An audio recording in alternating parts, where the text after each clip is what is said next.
Hello? Hello?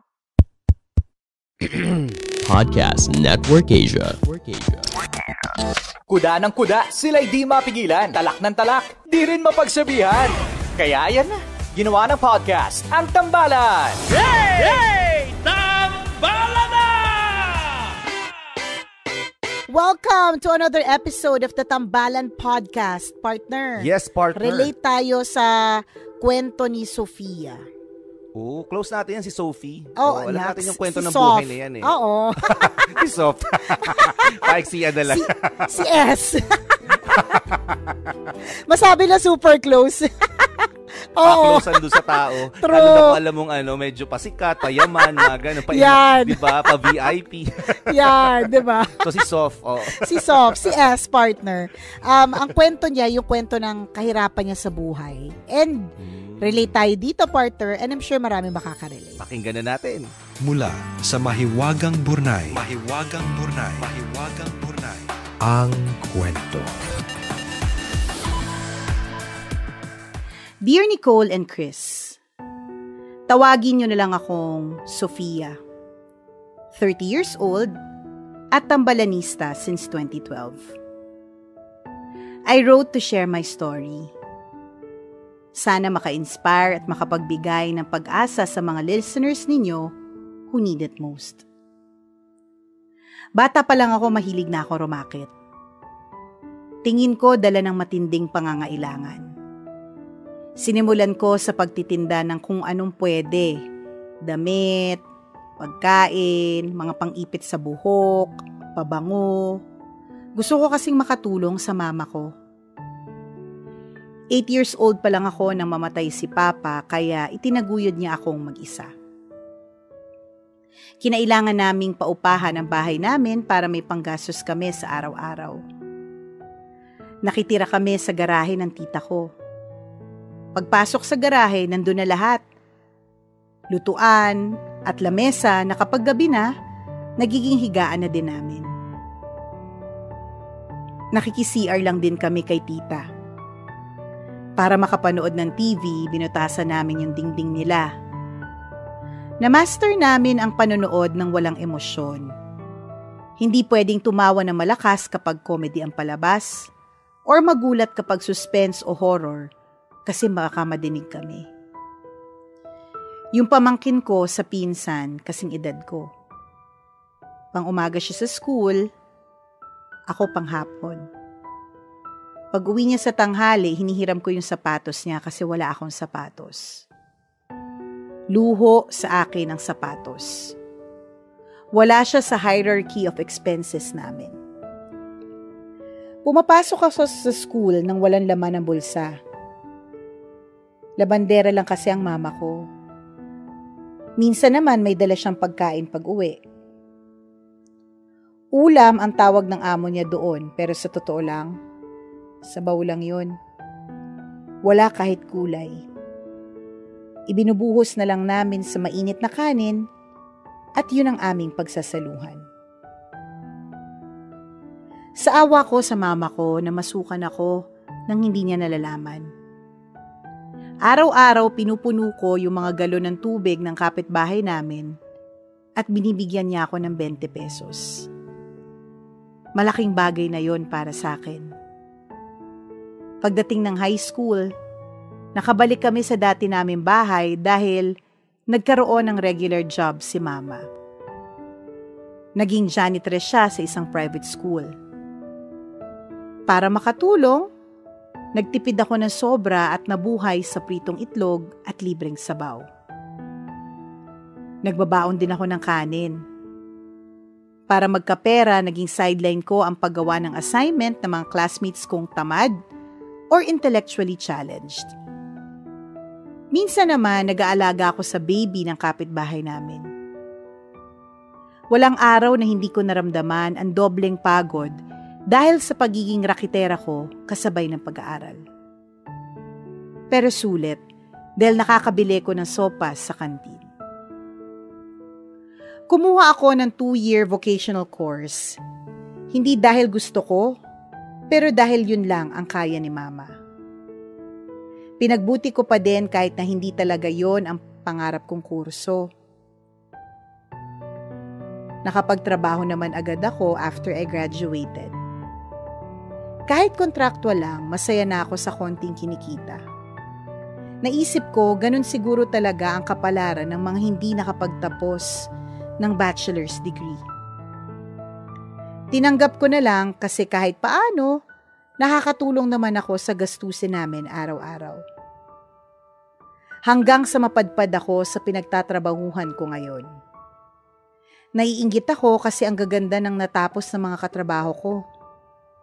May lawyer, engineer, accountant, at marami pang iba. Isang araw naisipan ko mag-inquire sa isang school. Meron silang night shift at Saturday classes. I enrolled. Sabi ko, susubukan ko lang kung kakayanin ko. Tulad ng dati, may mga panahon na wala akong baon. Tumbler lang. Ang dala ko kasi libre naman ang tubig sa school. Mahirap dahil halos 4 na oras lang ang tulog ko sa isang araw. Kasama na doon yung tulog ko sa biyahe mula Quezon City hanggang Makati.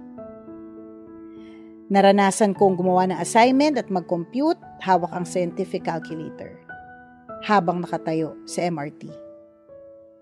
Madalas ko ding i-record ang boses ng teacher habang nagtuturo at yun ang pinakikinggan ko habang nasa biyahe. Graduation ko noong July 30. Full-time pa din sa work at dahil hindi pwedeng mawala ng racket, may maliit na business on the side. Naiiyak ako habang sinusulat ko ito, tambalan. Ang hirap kasi ng pinagdaanan namin ni Mama. Yung buhay namin hindi naging kasing dali gaya ng pagtumbling, split at kandiret.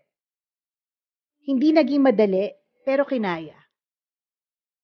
Sa mga kapwa tambalanista, hirap na din at isang hibla na lang susuko na. Kapit lang. Sabi nga nila, the moment you are ready to quit is usually the moment right before a miracle happens. Kaya ituloy lang ang pagsisikap kasi kung hindi ka bibitaw, matatapos din ang paghihirap. Natatapos naman lahat. Nothing lasts forever, even bad days. Maraming salamat, tambalan. More power and God bless. Ang inyong rakiterang tambalanista, Sofia.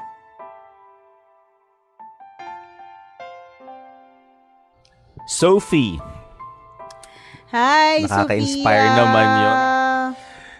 Close kami, Sophie, tawag ko sa kanya. Ay, sige. Ako soft. Mas close kami. Soft. Okay, S. Hi, S. Kainis yung S. Nakakainis yung S. Close-closean talaga pag no? Ganun tayong Pinoy, no? Pag may narating sa buhay, alam mong yung tipong may masasabi sa buhay, nagiging feeling close tayo palagi, no? Kaya ngayon, Sophie tawag namin sa iyo, S o kaya so, kasi close na tayo. Yeah. Diba? Gusto ko kasi maging, baka naman kasi sa mga kabisyo sabihin nyo, mga gusto lang maging kaklose ng tambalan yung mga mayayaman. Hindi. Gusto din naman namin yung mga masisikap at masisipag, katulad nitong si Sophia. Tama. Kasi eventually, sila din yung yayaman. So, ang tawag dito, investment. Nag-i-invest po kami ng feelings. Yan. Para in the future, makapag-harvest kami. Ganyan. Tama naman yun. Diba ganun talaga sa buhay? Totoo yun. Diba natutunan natin? Kailangan you continue to build relationship. Diba? Ganon.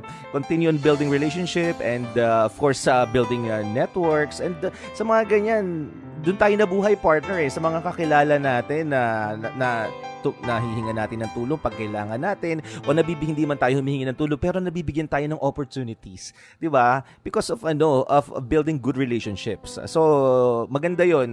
Hindi naman sinasabi natin manggamit tayo ng manggamit ng tao, pero kasi pag malawak yung network mo, marami kang kaibigan at wala kayong bad blood, Hindi ba talagang nagbibigayan kayo ng opportunities eh? Yung tipo minsan sila nag-offer, baka gusto mong ganito, ganyan, di ba? So, opportunity yun para sa'yo. O baka gusto mong i-refer kita kay ganito, meron siyang ganitong klase ng business, baka magkasundo kayo. Mga ganun tipo. So, sa itong paraan, di ba, nakikipagkaibigan ka, and habang lumilipas ang araw, di ba, nagkakaroon kayo ng isang magandang relasyon. At pareho kayo makikinabang eventually, di ba? Pakikinabangan nyo ito sa isa't isa, sa madaling salita. Kaya, so, Sophie, close tayo ha. Dikit pusod tayo ha. Kapit to ko, kambal to ko, ganyan. Yan. Ano, magkaututang dila, ganyan, di ba? Yan. Alam mo, Sofia, sobrang nakakabilib yung perseverance ninyo. Alam ninyo ng mama mo. Dito mo talaga masasabi kapag ka nakakarinig ka ng ganitong klaseng kwento na ang laban ng bawat tao talaga iba-iba. 'Di ba? Some people, for example, ikaw, ang laban mo, Sofia, kahirapan. All your life, 'di ba? Yan yung nilalabanan mo pag paano magsusurvive, kakain ng maayos, kulang sa nutrisyon, yung mga ganon. Hindi makapag-bachelor's degree nung una kasi hanggang vocational 2-year course lamang yung budget at kaya at gusto mo na kagad na makatulong sa family, diba? Yung mga ganong klase mga eksena. Some people naman, wait lang. Sorry. Nasamid. Natagal po yung isang ngipin ni Nicole, muntik lang malunok. Malunok eh. Nakakaloka kapag may ubo pa naman ngayon talaga. Yung mga tao kulang lang magsuot ng helmet kasi natatakot sila. So anyways, yung iba naman, mayaman sila, may kaya sila, hindi nila problema yung tinitirhan nila kasi meron silang sariling bahay. Pero ang naging laban nila is laban sa kalusugan. Merong isang member of the family na nagkasakit ng matindi at yun yung laban nila. Kung iba naman, okay naman ang takbo ng pamumuhay, ayos naman din lahat, 'di ba? Pero ang laban nila is skandalo sa trabaho or sex scandal, di ko alam. 'Di ba? I mean, may ganun eh. So ibig sabihin, kumbaga, talagang kanya-kanya talaga tayo ng trials. At ikaw, ipinakita mo lang, Sofia, yung i-share mo lang sa amin yung trials sa pinagdaanan mo mula noon hanggang ngayon, 'di ba? At least naka-graduate ko na, which is isang matinding congratulations sa iyo, 'di ba? So expect na magbabago na, yan, unti-unti na ring magkakagulay, tapos sunod magkakaroon ng laman, yung sabaw, 'di ba? Hindi lang yung basta sabaw na parang lasang pinakulo ang medyas. hindi na lang tapos, 'yon, 'di ba? Meron nang magkakalaman na siya. So expect mo na yan. May pa-dessert pa. Meron. May dessert, tas may orange juice na matingkad ang kulay na nasa gilid ng plato mo, 'di ba? Hindi lang 'yon. Hindi lang 'yon, partner, may placemat. Yun talaga yung tapos yung mesa ninyo, nako, merong liner. Ay, tara. Yun na talaga ang mga basehan ng tagumpay. Yan na talaga ang Tapos yung baso, yung puwet ng baso may patungan. Oo. May coaster. Tawag sa amin patungan. Coaster ba tawag doon? Coaster, partner. Oo, ganyan. At may ice cubes kayo. Hindi ka bibili ng yelo tapos totok-tokin mo, hindi. Kaya hampas mo sa pader, hindi gano'n. Yung mababasag yung mga tiles nyo kasi basag-basag na rin yung pader ninyo, kakahampas ng yelo, hindi. Diba? Wala basihan na yun. ng pag-unlad yung may ice cubes.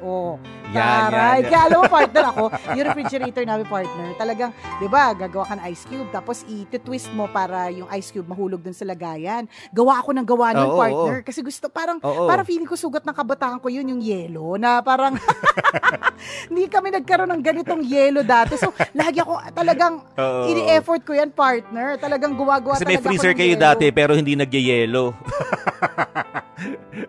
May ref hindi lumalamig. Meron kaming ref, partner. Sobrang kalawang nung ilalim. Na parang umiinit naman siya. Umiinit, ibig sabihin may motor, di ba? Pero yung purpose niya mostly, partner, yung likod niya, which is pantuyo ng panty or bra kapag kailangan. Lugi. Nakatuyo nga ng panty at bra, mahal naman na bayad sa kuryente. Ibig sabihin, defective, di ba? Grabe naman. So ngayon kaya maganda ng ref sa bahay nyo, no? Talagang, ang dami ng ice cubes, mga kaibigan. talagang alam mo yun, masaya ako sa refrigerator namin ngayon, partner. Kasi yan, tsaka alam mo, partner, maganda din itong pag-usapan mamaya sa podcast natin, partner, yung mga sugat ng kabataan. Yan, yung mga wala tayo. Diba, wala tayo, kaya hanggang ngayon, dala-dala natin yung sakit kung ba't wala tayong 64 colors na Crayola. Ganyan. Totoo. Pag-usapan natin yan mamaya. Nagbabalik alaala, ang dami, nag-uumapaw. So, alam mo yon, pero hindi naman din forever yung mga pinagdaanan naming hirap na yon, 'di ba? Hindi din naman forever na naghampas ka ng yelo sa pader. Dumating din naman yung panahon na nagkaroon ka rin ng ice cubes at ice cube tray, 'di ba? Yung ganon. So, tama ka, walang forever. Tama ka, 'di ba? Yung wala talagang yun, walang forever, lahat nagche-change, lahat nagbabago, lahat posible, 'di ba? So, kaya naman shinare ni Sofia yung kwentong ito ay para ma-inspire yung mga tambalanista na who is also going through any type of struggle or problem. 'Di ba? Huwag kang mag-alala, matatapos din 'yan. You just have to have faith and patience. May tinatawag na the law of delay. Napag-aralan namin yung recently. The law of delay. The law of delay. Oo, the law of delay. Diba? Siguro ito yung ginagamit ng mga may utang sa akin, partner. Alam nila yan. Alam nila yan, partner. Kasi ako lately ko lang nalaman na may ganun. Kung alam ko lang, partner, dinedelay ko din yung bayad ko. Kaso, ganun talaga ganun talaga, may mga iba lang talaga na nakakaalam. Alam to na may utang na hindi nagbabayad talaga. Totoo yan. Bigyan ko lang kayo ng tip, yung mga may utang po, alam nyo po ba, ito napakagandang trivia nito, partner, very informative. Alam nyo po ba na pwede kayong magbayad ng utang kahit hindi kayo sinisingil? Napakagandang informative, napakagandang tip nun.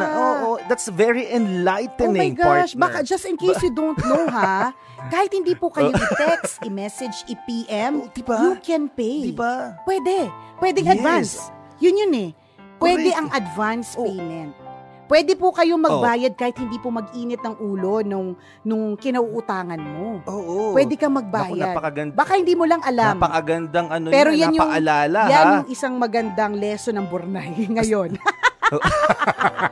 Nakakaloka. Kasi feeling ko maraming hindi nakakaalam nun, partner. Konti lang yung nakakaalam. Kaya ito, ginagamit natin itong radyo ngayon, itong discussion natin, pinag-uusapan natin, ang napakagandang information na ito. Baka ulitin namin na baka po sakaling hindi nyo lang alam na pwede po kayong magbayad ng utang kahit hindi kayo sinisingil. Diba? Okay. Paki-note magandang reminder yan. At lahat ng mga nakagets nito, pakisabi po ngayon na, noted. Okay, 1, 2, 3. Yan, very good.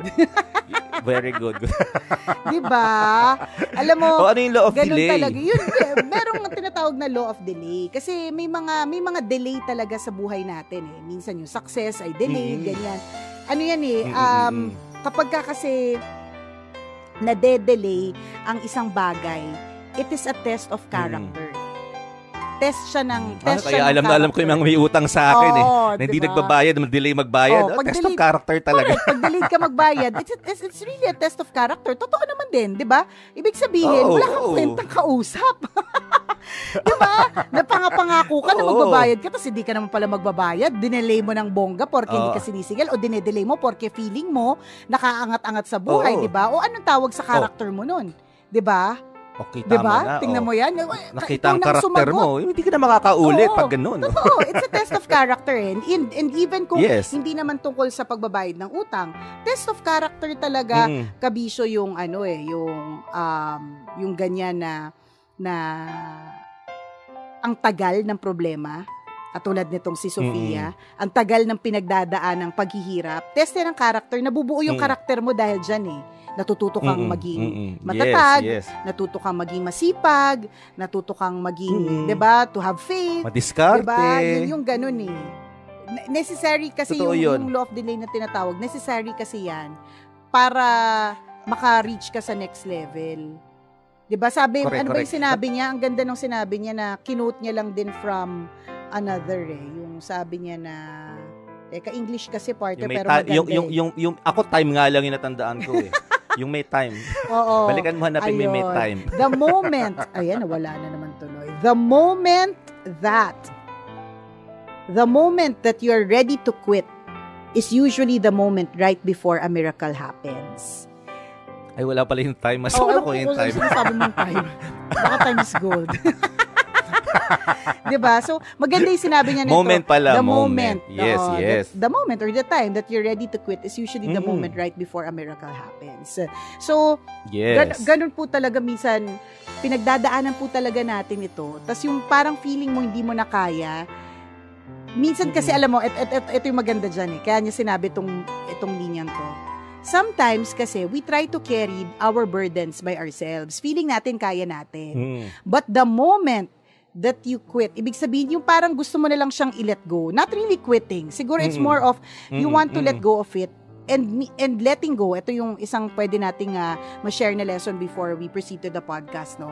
The moment that you let go and let God is also the moment that the miracle happens. Totoo yun. Kasi, alam mo kung bakit? Kasi binigay mo na eh. Parang kumbaga, parang pinaubaya mo na sa kanya. Lord, ikaw na. And actually, sa totoo lang, nakakagaan yun na pakiramdam kasi may isip mo na, okay, ipinasa ko na eh. Parang katulad lang ng trabaho sa work. Hindi mo to alam, hindi mo kayang sagutin. Pero alam mo yung boss mo kaya niyang sagutin, 'di ba? So pinasa mo na kay boss. So ngayon yung burden wala na sa iyo. Na kay boss na eh. 'Di ba? At dahil yung boss mo ay magaling, 'di ba? Kaya niya na 'yan. So hindi mo na siya kailangang problemahin.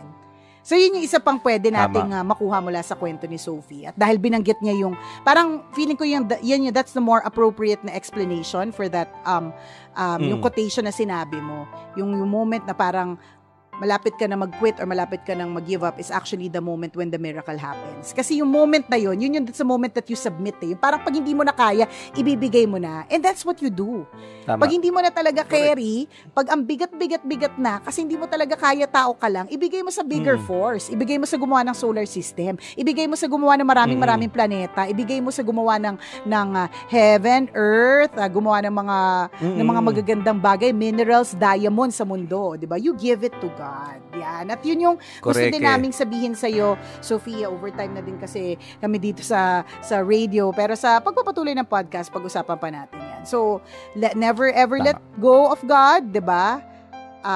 Kapit ka lang sa Kanya. Kung magle-let go ka, ile-let go mo para ibigay kay God. Yan. And nakakabilib talaga yung character mo. Itong pinagdaanan mo ng matindi is a test of character. At ang ganda ng character mo, kaya babalik kami dun sa sinabi namin sa unang parte ng tambalan, kaya gusto ka namin maging friendship. Yun lang yun. Yan, usapan na natin yan. Cute! Diba? Deal na yan, Sophia, ha? Well, thank you for inspiring our tambalanistas. Maraming salamat sa napakaganda mong kwento and more of inspiring stories, kwentuhan sa pagpapatuloy sa ating podcast. Ayan na, pagpunta nyo sa Spotify, hanapin nyo lang po Tambalan. Yan. O siya mga kabisyo, maraming salamat. Again, thank you sa iyo, Sophia, for sharing your story with us. Napakaganda. At kung ikaw ay meron ka ring kwento na gusto mong i-share sa amin, pwede mo kaming i-email, send your stories at mahiwagangburnaystory@gmail.com. Mali mo, kwento mo na ang ating pag-uusapan sa mga susunod na araw. Kaya send mo na yan, kabisyo. Muli ako po si Nicole Yala. At ako naman si Cambio King Chris Chuper. Na nagpapaalala, walang matatag na relasyon. Sa malanding may determinasyon. Yun.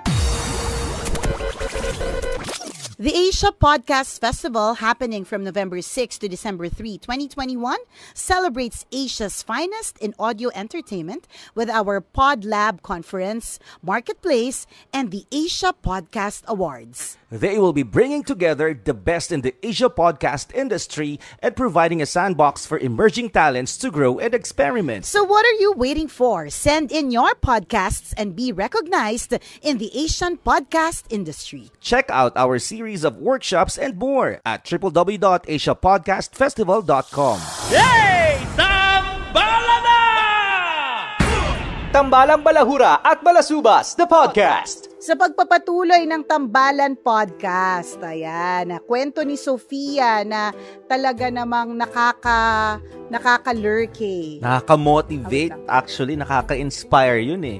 Diba? Yung makarinig ka ng ganyang klase ng kwento na nagmula sa wala. Pero ngayon, bonggang-bongga, ang daming masasabi sa buhay, diba? From zero to hero. Napakagandang kwento ni Sophia ang lahat. And habang kinikwento to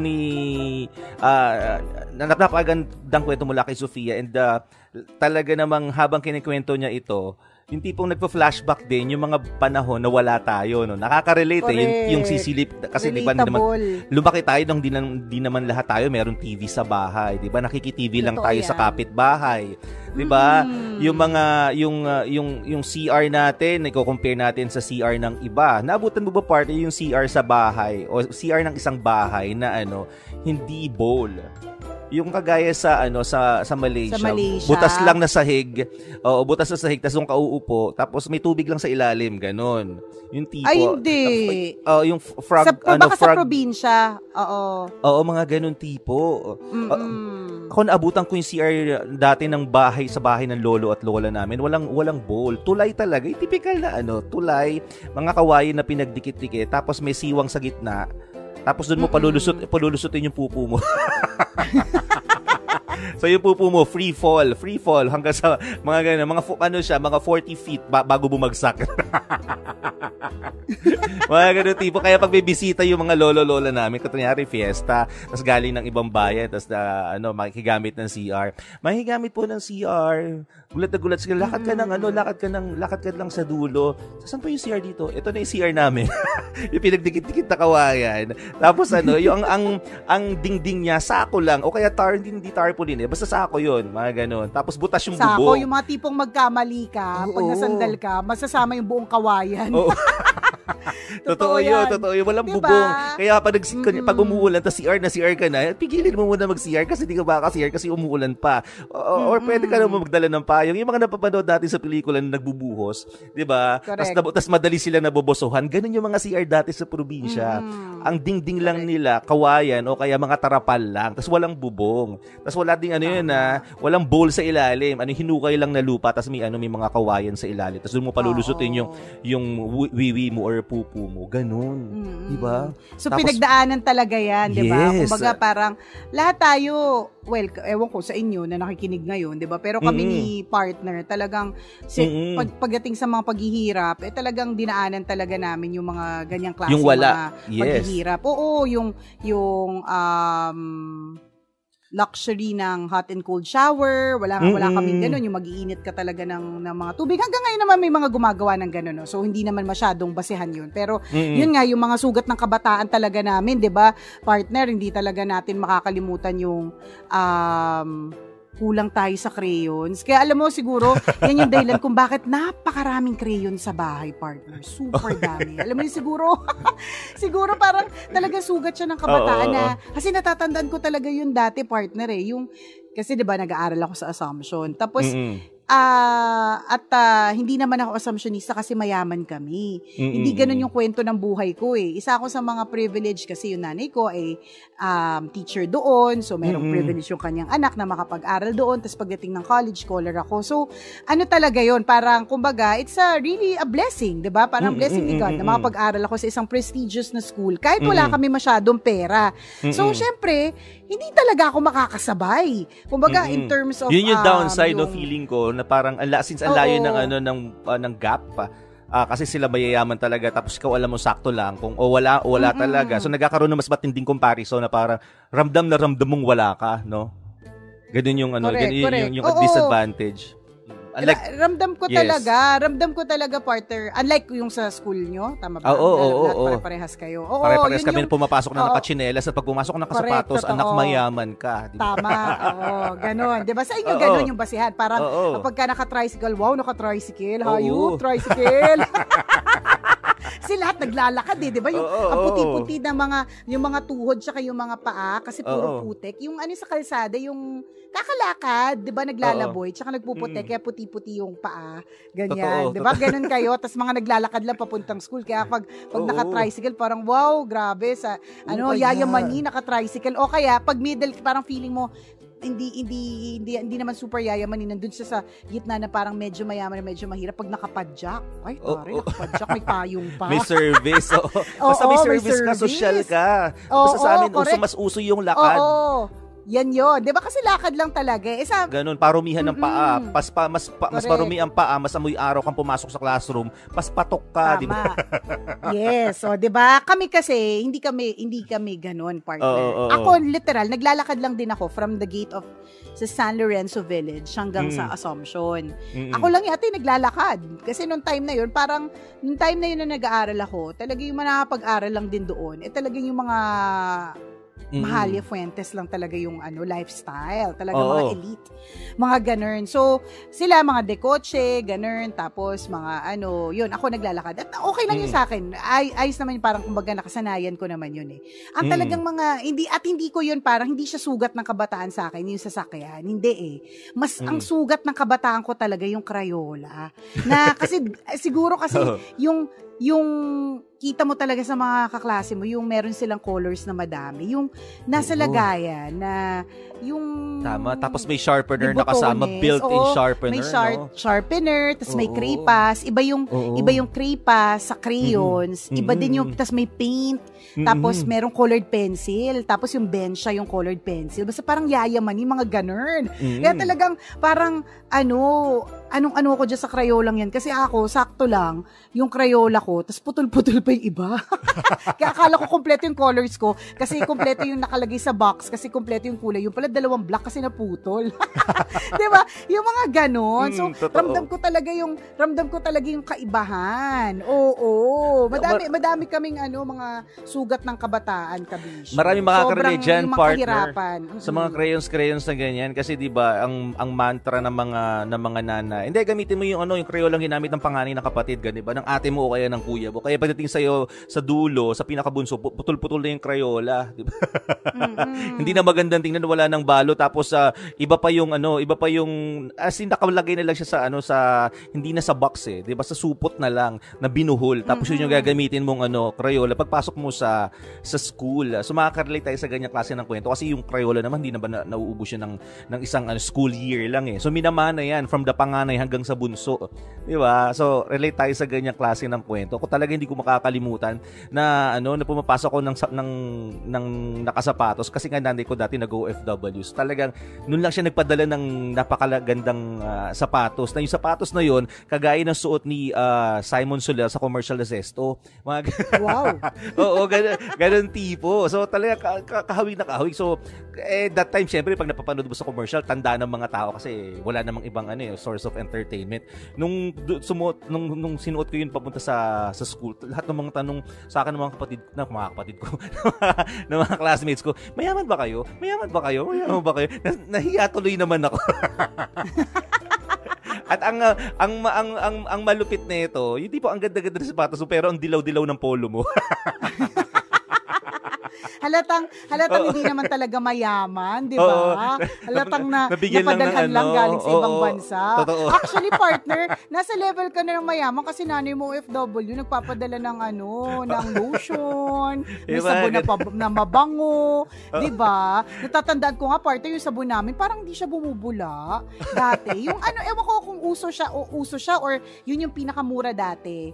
Plum Blossom. Natatanda mo ba yun? Yung Plum Blossom. Basta yun yung para siyang color tan, basta brown na tan na kahit anong gawin mo, hindi siya masyadong bumubula talaga. O, ganun, partner. Kasi mamantika yung katawan, bumubula naman talaga yun. Pero pag mamantika na yung katawan, ang tagal bago bumula. Sa bagay. Kaya naman talaga ganun. Mamantika pala. Diba? Tsaka partner, dati wala kaming conditioner. Hindi talaga kami nagko-conditioner. Tsaka wala yung liquid soap. Pang mayaman lang yun. Yes, body wash. Kaya alam mo, partner, ako, hanggang ngayon na 44, nasa early 40s na tayo, partner. Isang malaking karangalan sa akin yung makatanggap ng regalong body wash. Talagang, kapag merong Pasko, sasabihin, anong gusto mo? Parang ang hirap mo na marigaluhan. Sasabihin ko talaga, body wash kahit anong brand.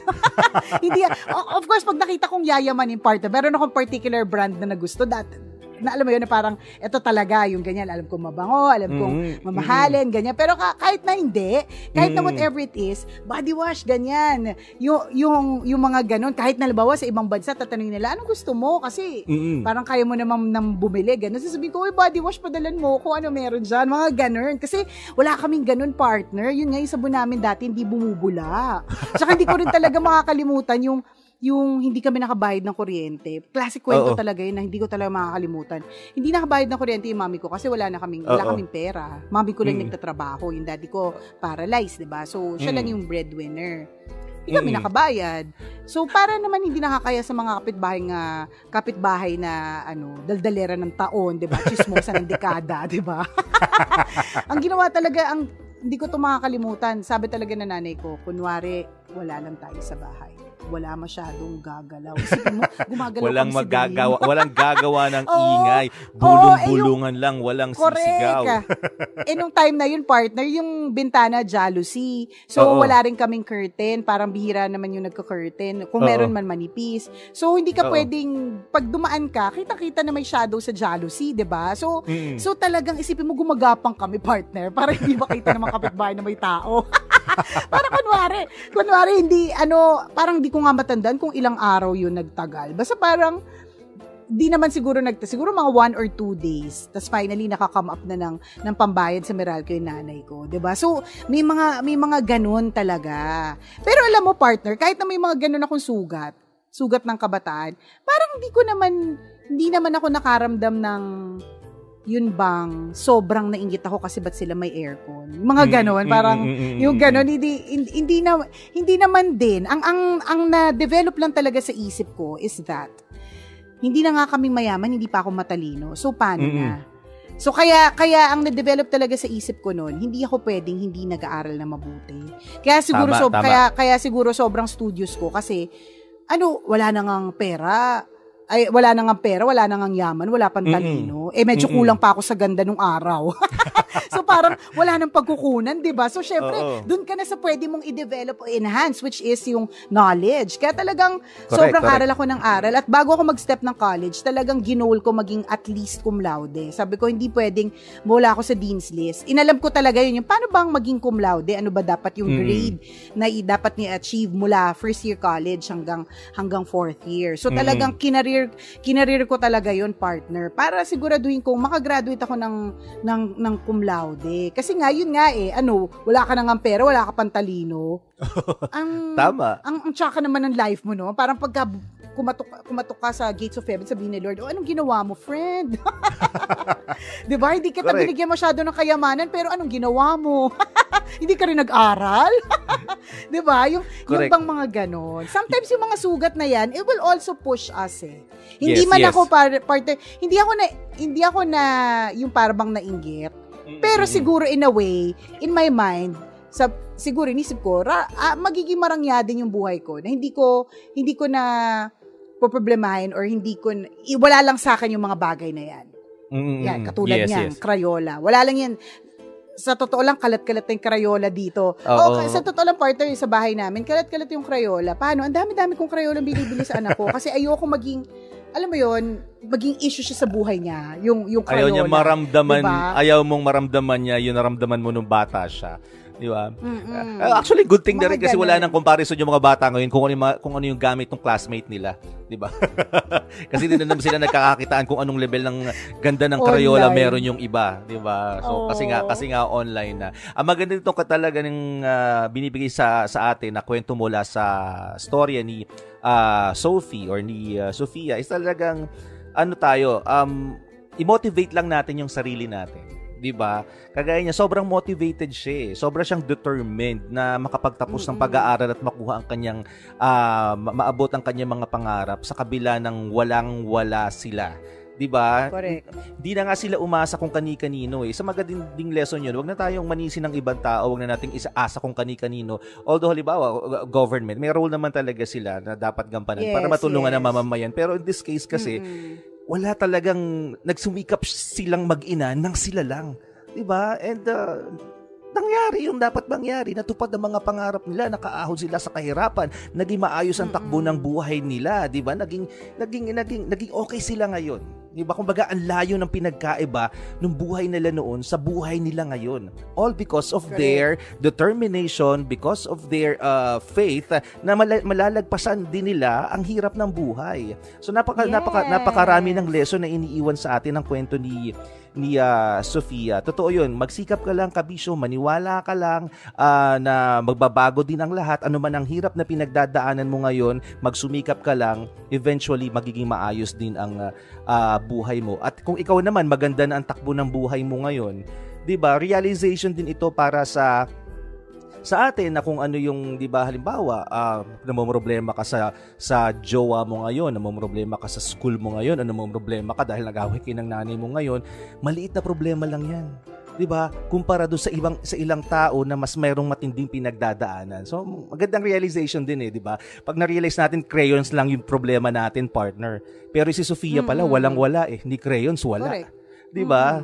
Tayo Totoo yan. Tayo noon pinoproblema lang natin yung classmates natin may service sila, tayo wala. Pero si Sofia walang pantuition. Wala, di ba? Ganun tipo. Si Sofia, sabaw lang ang kinakain. Sabaw lang ang samantalang baon. Dati, sabaw lang baon. Tumbler lang. Isipin mo yun, di ba?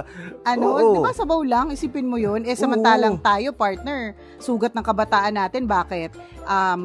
Yung hotdog na baon natin, malungkot pagdating ng lunchtime. Tapos, yung mga kaklase natin, hindi ko ito makakalimutan, partner, yung mga kaklase ko, yung mga baunan nila, yung ano ba yung pangalan ng brand na yung Elephant ba? Basta yung brand na, basta pagdating ng lunchtime, yung tatlo silang patong-patong, pati pagdating ng lunchtime, mainit pa rin. Oo, samantalang diba? tayo yung baon natin, diba? Malamig na pawis-pawis pa. Alam mo, hatog na pawis-pawis. Di ba yung chicken malungkot? Di ba parang, ano ba yan? Nung prinito naman siya ng nanay ko sa bahay, parang masaya siya. Pero pagdating ng tanghali, ang lungkot-lungkot na niya. Di ba yung mga gano'n? So feeling natin wala na tayo, pero pag i-compare pala natin sa kagaya ni Sofia, mas wala pala sila. So dahil sa ganong klase ng kwento, nagkakaroon tayo ng comparison na, ay, mas maswerte pa pala ako. Di ba? Kumpara sa ibang tao na wala. Balik tayo dun sa unang sinabi natin sa tambalan na talagang we all have different trials. Yes. Iba-iba talaga tayo ng hamon sa buhay. Iba't iba tayo ng hinaharap. So, ang importante na lang talaga dito is magpupursige ka at you continue to have faith. Oo nga, no? Alam mo, ang ganda ng realization mo na yan, partner, no? Na yung mga sugat natin, compared dun sa mga sugat ng kabataan ng iba, mas malalim din. Natandaan ko lang pala bigla yung mga kaibigan ko, partner, na college na nila nalaman na yung kinakain nilang pagpag ay hindi pala normal. Kasi all their lives nakatira sila sa Payatas. Correct. So all their lives nakatira sila sa Payatas, tas doon yun din lang yung environment na kinalaki na ginagalawan nila, hindi sila lumalabas. So yung pagpag kasi 'di ba yun yung pagkain na pinulot na sa basura tapos niluluto na lang ulit. Yung ganon. So, halimbawa, kapag kami nakita sila noodles, lalagyan na lang ng sabaw, ganyan, sinasabawan ng sobra, ganon, yung noodles nila, yata parang wala na halos lasa, kasi ilang takal ng tubig, diba? Tapos ilan lang yung noodles, totoo naman yun. Tapos, nung college lang sila, na lang nila nalaman, nung na-expose nila sa ibang mga students, na yung kinakain pala nila na tira-tira na pagpag ng ibang tao, hindi pala normal na pagkain. Sabihin, hindi pala yun yung dapat na food. Diba? Pero tayo, at least hindi natin naranasan yung ganun. So, iba-iba din. At itong mga kakilala kong ito, partner, meron na din silang sariling negosyo. You know? So, it only goes to show, at to end this podcast, it only goes to show na wala din talagang forever. If you think your pain is forever, mali yung iniisip mo. Hindi yan totoo. Hindi nga lang natin alam kung hanggang kailan. Hindi lang natin alam kung gaano katagal, 'di ba? But really, it will end. Magbabago. Umiikot ang gulong ng buhay. Sabi nga sa isang Bible study na in-attendan ko, it took 120 years bago ma-build ang ark ni Noah. So don't quote me on this, kasi baka mamaya mali lang yung pagkakaintindi ko o kaya naghang yung pastor.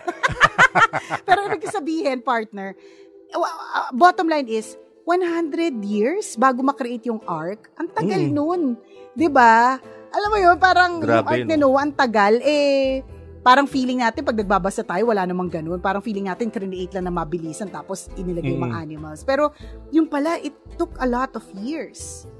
It takes a lifetime, 'di ba? Bago magbago, bago magkaroon ng pagbabago, 'di ba? So, it will change. Tingnan mo naman yung mga akala nila hindi na sila mabubuntis, tapos nagulat tayo, before 50 years old, nabuntis pa. Merong iba lagpas 50, as long as nag-ovulate naman, partner, meron pa rin naman talagang meron pa rin chance, 'di ba? So yung akala mo hindi matatapos na problema, or akala mong hindi masusolusyonan or akala mo hindi magbabago, naku, tama ka. Totoo yun. Akala mo lang yun. Diba? Akala mo lang yan. Another lesson is learn to be grateful. Learn to be appreciative, mga kaibigan. Kasi kung titinan mo din, maaaring salat ka sa ganitong klase ng aspeto ng buhay. Salat ka sa financial aspect. Pero sagana ka naman pala sa pagmamahal. Diba? Nandyan yung magulang mo. Sa kwento ni Sofia, buti na lang, diba? Pag titinan mo yung aspetong sagana ka sa pagmamahal ng nanay mo, diba? Okay din naman pala ang buhay. So, ang buhay natin, kung titinan mo lang, susuriin mo mabuti, may maganda pa rin namang nangyayari. Diba? So, learn to appreciate those things. Another lesson or realization, may kanya-kanya po tayong panahon. Diba? Huwag tayo mainggit sa ibang tao kung nauna siyang naging successful, nauna siyang nabigyan ng opportunity, tapos ikaw wala pa. You'll have your own time. Diba? Your time will come. Correct. Tsaka iba yung moment mo, iba din yung race mo. Yes. Oo. Totoo. Your success may not be in terms of wealth, but your success may be in terms of health. Yes. Totoo. Maaring hindi rin naman in terms of health, pero yung success mo is in terms of fame. Or yung success mo in terms of your kids. 'Di ba? Yun yung 'di ba? Yung ganon. So iba-iba tayo ng blessings, iba-iba tayo ng trials, but at the same time iba-iba din tayo ng blessings. Totoo. So just go on, push, 'di ba? Laban lang, kabisya, habang nabubuhay tayo, may pag-asa naman. Tama. Salamat dahil kayo po ay nakatutok sa aming podcast. Thank you very much po, mga kabisya. At sana ibalita niyo po ito sa maraming tao that meron na pong podcast ang Tambalan. Okidoki. Maraming salamat sa pagtutok sa amin. Muli ako po si Nicole Yala. At ako naman si Cambio King Christopher. Na nagpapaalala, una magdasal ka para mabuhay ka. Pangalawa, mag-face mask ka para mabuhay naman ang iba. Yun. This is a Spotify exclusive podcast. Shout out to Anchor. The views and opinions expressed by the podcast creators, hosts, and guests do not necessarily reflect the official policy and position of Podcast Network Asia. Any content provided by the people on the podcast are of their own opinion and are not intended to malign any religion, ethnic group, club, organization, company, individual, or anyone or anything.